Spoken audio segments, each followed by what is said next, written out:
Is Mike Bickle a Christian? I'm reading the book right now by Sam Storms called The Rise and Fall of the Kansas City Prophets. And my question to Sam Storms is Mike Bickle a Christian? If Mike Bickle's a Christian, then he believes that unrepentant, deviant sexual predators can be born-again Christians. If Storms says, no, he's not a Christian and cannot be a Christian because he's unrepentant, and people who have been confronted and unrepentant and then been excommunicated, those people are not Christians in all practicality. If he says, yes, Bickle is a Christian, then that is the only way that Bickle could have been prophesying and had a prophetic gift.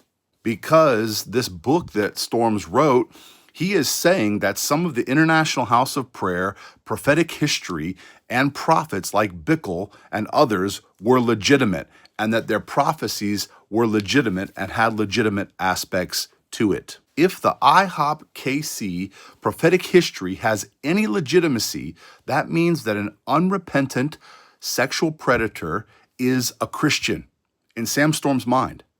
If that's the case, he believes that people who are unrepentant can be Christians. He must believe that Bickle is a Christian in order for any of those prophecies to be legitimate. And if Sam Storms says that Bickle is not a Christian, then people who are not Christians in his mind can prophesy and prophesy legitimately. Sam then believes people who are not Christians have the gift of prophecy. But scripturally, we know that only Christians have the spiritual gifts that are distributed by the Holy Spirit as he wills to born-again, Holy Spirit indwelt believers. So he's got to deal with this issue, and he's not in his book. He is skirting around that issue. If Sam Storms believes that Mike Bickle's a Christian, then he's got a huge problem. If he says he's not a Christian, then you have to throw out all the prophecies. All of them are false because only Christians can have the spiritual gift of prophecy. Non-Christians cannot. I'll help Sam Storms out with this conundrum.